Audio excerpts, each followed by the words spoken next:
ശബരിമല സ്വർണ്ണക്കൊള്ള കേസിലെ പ്രതികളുമായുള്ള ബന്ധത്തിൽ CPM കോൺഗ്രസ് നേതാക്കളെ വെട്ടിലാക്കി കൂടുതൽ ചിത്രങ്ങൾ പുറത്ത്. കടകംപള്ളി സുരേന്ദ്രനും രാജു എബ്രഹാമിനും ഒപ്പം ഉണ്ണികൃഷ്ണൻ പോറ്റിയുടെ സുഹൃത്ത് അനന്ത സുബ്രഹ്മണ്യം ശബരിമലയിൽ ദർശനം നടത്തുന്ന ചിത്രം മാതൃഭൂമി ന്യൂസിൽ ലഭിച്ചു. 2019 ദ്വാരപാലക പാളികൾ ബംഗളൂരുവിലേക്ക് കൊടുത്തുവിടുന്നത് അനന്ത സുബ്രഹ്മണ്യത്തിന്റെ കൈവശമാണ്. അനന്തകൃഷ്ണൻ വിശദാംശങ്ങളുമായി ചേർന്നു. Ananthan, good morning. കൂടുതൽ ഉന്നതരിലേക്ക് ഈ കാര്യങ്ങളൊക്കെ എത്തുന്നു എന്ന് വേണമോ മനസ്സിലാക്കാൻ? മാത്രമല്ല, ഉണ്ണികൃഷ്ണൻ പോറ്റിയുമായി ബന്ധപ്പെട്ട് വേറെ ഒരുപാട് പേർക്ക് ഇതിൽ പങ്കുണ്ട് എന്നതും വ്യക്തമാവുകയല്ലേ? വിശദാംശങ്ങൾ എന്താണ് അനന്തൻ? Modi, good morning. ശബരിമല സ്വർണ്ണക്കൊള്ള കേസുമായി ബന്ധപ്പെട്ട് രാഷ്ട്രീയ വിവാദം കൊടുമ്പിരി കൊള്ളുകയാണ്. കാരണം ഈ വിവിധ രാഷ്ട്രീയ നേതാക്കളുമായി ഉണ്ണികൃഷ്ണൻ പോറ്റിക്കുള്ള ബന്ധവും അതുമായി ബന്ധപ്പെട്ട് ഒരുമിച്ചുള്ള ചിത്രങ്ങളുമൊക്കെ പുറത്തു വന്നിരുന്നു. ഇതിൽ ഏറ്റവും പ്രധാനമായി രണ്ട് നേതാക്കളാണ് കൂടുതൽ വെട്ടിലായത്. ഒന്ന് മുൻ ദേവസ്വം മന്ത്രി കടകംപള്ളി സുരേന്ദ്രനും മറ്റൊന്ന് അടൂർ പ്രകാശ് MP-യുമാണ്. ഇരുവരും പല ഘട്ടങ്ങളിൽ ഉണ്ണികൃഷ്ണൻ പോറ്റിക്ക് ഒപ്പം നിൽക്കുന്ന ചിത്രങ്ങൾ ഇതിനകം തന്നെ പുറത്തു വന്നിരുന്നു. ഇത് കൂടാതെ ഉണ്ണികൃഷ്ണൻ പോറ്റിയുടെ അനുചരന്മാരെന്ന് വിശേഷിപ്പിക്കുന്ന ആൾക്കാരും ഈ നേതാക്കൾക്കൊപ്പമുള്ള ചിത്രങ്ങളിൽ ഉണ്ട്. അതുമായി ബന്ധപ്പെട്ട ചിത്രങ്ങൾ കൂടി പുറത്തു വരുന്നു എന്നുള്ളതാണ് അടുത്ത ഘട്ടം. അതായത് ഈ ഉണ്ണികൃഷ്ണൻ പോറ്റിയുടെ ഏറ്റവും അടുത്ത സന്തത സഹചാരി, അനുചരൻ എന്നൊക്കെ വിശേഷിപ്പിക്കാവുന്ന ആളാണ് അനന്ത സുബ്രഹ്മണ്യം.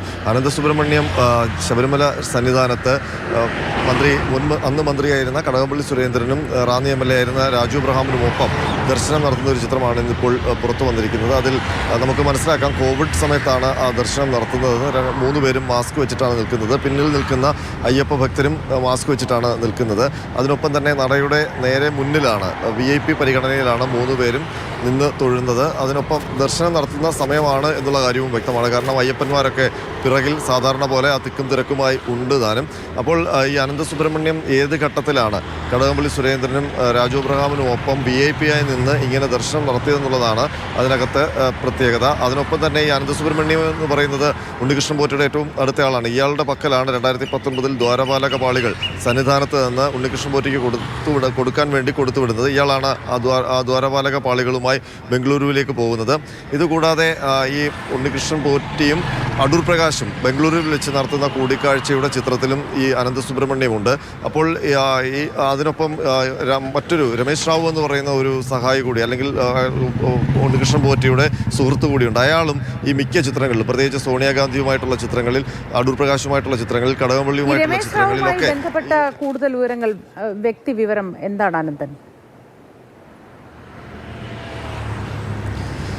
രമേശ് റാവുവിൻ്റെ ആയി ബന്ധപ്പെട്ട നേരത്തെ അന്വേഷണ സംഘം കണ്ടെത്തിയിരുന്നത് ഉണ്ണികൃഷ്ണൻ പോറ്റിയുടെ ഏറ്റവും അടുത്ത ഒരു വിശ്വസ്തൻ എന്നുള്ളതാണ്. ബംഗളൂരുവിലാണ് ഇയാളുടെ സ്വദേശം. മാത്രമല്ല, ഈ ഉണ്ണികൃഷ്ണൻ പോറ്റിയും രമേശ് റാവുവും ചേർന്ന് ഒരു ശബരി കൺസ്ട്രക്ഷൻസ് എന്ന് പറയുന്ന ഒരു കമ്പനി ഉണ്ട് എന്നുള്ള വിവരം ചില രേഖകളിലുണ്ട്. പക്ഷേ അത് സംബന്ധിച്ച് അങ്ങനെ ഒരു സ്ഥാപനം ഉണ്ടോ എന്നുള്ള കാര്യം വ്യക്തതയില്ല. പക്ഷേ ഈ പല സ്ഥലത്തും സ്പോൺസറായി രമേശ് റാവു ഉണ്ട്. വാതിലിൻ്റെ സ്പോൺസറായിട്ടുണ്ട്. അതിനൊപ്പം തന്നെ കടകംപള്ളി സുരേന്ദ്രൻ ഒരു വീട് വെച്ച് നൽകുന്നതുമായി ബന്ധപ്പെട്ട പ്രവർത്തനങ്ങളിൽ അതിലും സ്പോൺസറായും ആ ചിത്രങ്ങളിലും രമേശ് റാവു ഉണ്ട്. അപ്പോൾ രമേശ് റാവുവിൻ്റെ സാന്നിധ്യവും ഈ അനന്ത സുബ്രഹ്മണ്യത്തിൻ്റെ സാന്നിധ്യവും ഈ ഉണ്ണികൃഷ്ണൻ പോറ്റിക്കൊപ്പവും അദ്ദേഹം സൗഹൃദം ഉണ്ടാക്കിയ നേതാക്കൾക്കൊപ്പവും ഉണ്ട്. മാത്രമല്ല, അനന്ത സുബ്രഹ്മണ്യത്തെ നേരത്തെ ഈ സ്വർണ്ണക്കൊള്ള കേസുമായി ബന്ധപ്പെട്ട SIT തിരുവനന്തപുരത്ത് ഈഞ്ചക്കലിലെ ഓഫീസിലേക്ക് വിളിച്ചു വരുത്തി ചോദ്യം ചെയ്ത് വിട്ടയച്ച ആളാണ്.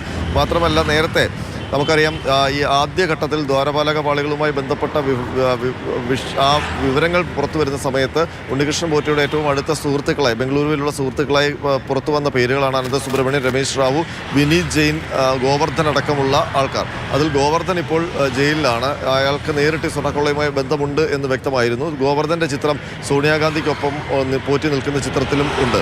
അതാണ് ഈ സ്വർണം.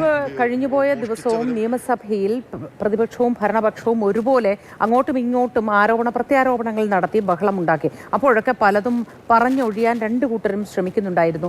മാത്രമല്ല, ഈ കടകംപള്ളിക്കെതിരെ വന്ന ആരോപണങ്ങളിൽ കടകംപള്ളി സുരേന്ദ്രൻ പറഞ്ഞത് സോണിയാഗാന്ധിയും തന്നെ പോലെ ഒന്നും അറിയാതെ ഈ കുടുക്കിൽ വന്ന് പെട്ടതാവാനേ സാധ്യതയുള്ളൂ. അത്രയുമൊക്കെ സുരക്ഷയുള്ളിടത്ത് അങ്ങനെ ഒരാൾ ഇത്രയും കൊള്ള നടത്തിയ ആളാണെന്ന് അറിഞ്ഞിട്ടായിരിക്കില്ല എത്തിയത്. അങ്ങനെ തുടങ്ങിയ ന്യായീകരണങ്ങൾ ഇടതുപക്ഷത്തിനെ വെട്ടിലാക്കുകയും ചെയ്തിട്ടുണ്ട്. പക്ഷേ ഇപ്പോൾ അടൂർ പ്രകാശിൻ്റെ കൂടി കൂടുതൽ ചിത്രങ്ങൾ പുറത്തേക്ക് വരുന്നതോടെ ഈ രണ്ട് കൂട്ടരും ഇനി എന്തു പറഞ്ഞാണ് പ്രതിരോധിക്കുക? മോത്തി, ഈ രണ്ട് നേതാക്കളുടെയും പ്രതിരോധങ്ങൾ ദുർബലമാണ്. കാരണം കടകംപള്ളി സുരേന്ദ്രനും ഈ ഉണ്ണികൃഷ്ണൻ പോറ്റിയും തമ്മിൽ അടുത്ത ബന്ധമുണ്ട് എന്ന് വ്യക്തമാക്കുന്ന ചിത്രങ്ങളാണ് പുറത്തു വന്നത്. കാരണം പല ഘട്ടങ്ങളിലാണ്, പല സാഹചര്യങ്ങളിലാണ് രണ്ടുപേരും ചിത്രങ്ങൾ വന്നിരിക്കുന്നത്. കടകംപള്ളി സുരേന്ദ്രനുമായി തിരുവനന്തപുരത്ത് വെച്ചുള്ള, ശബരിമലയിൽ വെച്ചുള്ള, അതിനൊപ്പം തന്നെ ബംഗളൂരുവിൽ വെച്ചുള്ള. അപ്പോൾ പല ഘട്ടങ്ങളിൽ ഇവർ കൂടിക്കാഴ്ച നടത്തിയിട്ടുണ്ട്. അതിനൊപ്പം തന്നെ കടകംപള്ളി സുരേന്ദ്രനും അടൂർ പ്രകാശും ഉണ്ണികൃഷ്ണൻ പോറ്റിയുടെ വീട്ടിൽ പോയിട്ടുണ്ട്. അതായത് തിരുവനന്തപുരം പുളിമാത്ത വീട്ടിൽ പോയിട്ടുണ്ട് എന്നുള്ള വിവരങ്ങൾ പുറത്തു വന്നിട്ടുണ്ട്. അത് അയൽവാസിയാണ് അത് ആദ്യം വെളിപ്പെടുത്തുന്നത്. അതിനുശേഷം അത് കടകംപള്ളി സുരേന്ദ്രനും അടൂർ പ്രകാശനും സമ്മതിക്കേണ്ടിയും വന്നിട്ടുണ്ട്. പക്ഷേ ഇരുവരും പറയുന്നത് അത് ഏത് ഘട്ടങ്ങളിലാണ് ഇങ്ങനെ പോയത് എന്നൊക്കെയുള്ളത് ഓർമ്മയില്ല എന്നൊക്കെയാണ്. പക്ഷേ നമുക്കറിയാം ഈ രണ്ടുപേർക്കും ഈ ഉണ്ണികൃഷ്ണൻ പോറ്റിയുമായി കുറേ നാളത്തെ പരിചയമുണ്ട് എന്നുള്ളത് ഇക്കാര്യം അന്വേഷണ സംഘങ്ങളും പരിശോധിച്ചതാണ്. കടകംപള്ളി സുരേന്ദ്രൻ്റെ മൊഴി രേഖപ്പെടുത്തിയാണ്. പക്ഷേ അടൂർ പ്രകാശിനെ ഇതുവരെ മൊഴി രേഖപ്പെടുത്താൻ വിളിപ്പിച്ചിട്ടില്ല. വിളിപ്പിക്കും എന്നൊക്കെ നേരത്തെ SIT-യിൽ നിന്നുള്ള വിവരങ്ങൾ ഉണ്ടായിരുന്നു. അതിനൊപ്പം തന്നെ എൻഫോഴ്സ്മെൻറ്റ് ഡയറക്ടറേറ്റും ഈ കാര്യങ്ങൾ പരിശോധിക്കുന്നുണ്ട്. കടകംപള്ളി സുരേന്ദ്രനുമായി ബന്ധപ്പെട്ട അന്വേഷണവും നടത്തുന്നുണ്ട്. ഏതായാലും ഈ ഉണ്ണികൃഷ്ണൻ പോറ്റിയും ഈ രണ്ട് നേതാക്കളും അടൂർ പ്രകാശും കടകംപള്ളി സുരേന്ദ്രനും തമ്മിലുള്ള ബന്ധം ആണ് സംശയാസ്പദമായിരിക്കുന്നത്. അത് രണ്ട് രാഷ്ട്രീയ പാർട്ടികളെ സംബന്ധിച്ചും വലിയ തലവേദനയായിട്ടുണ്ട്. കാരണം ഈ രണ്ടുപേരെയും കേന്ദ്രീകരിച്ചുള്ള രാഷ്ട്രീയ ആരോപണങ്ങൾ അത് വളരെ ദുർബലമായിട്ടുള്ള പ്രതിരോധമാണ് രണ്ടുപേരുടെയും ഭാഗത്ത് നിന്ന് വന്നിരിക്കുന്നത്. അതുകൊണ്ട് തന്നെയാണ് അതിനകത്ത് ചില സംശയങ്ങളും ഉയരുന്നത്.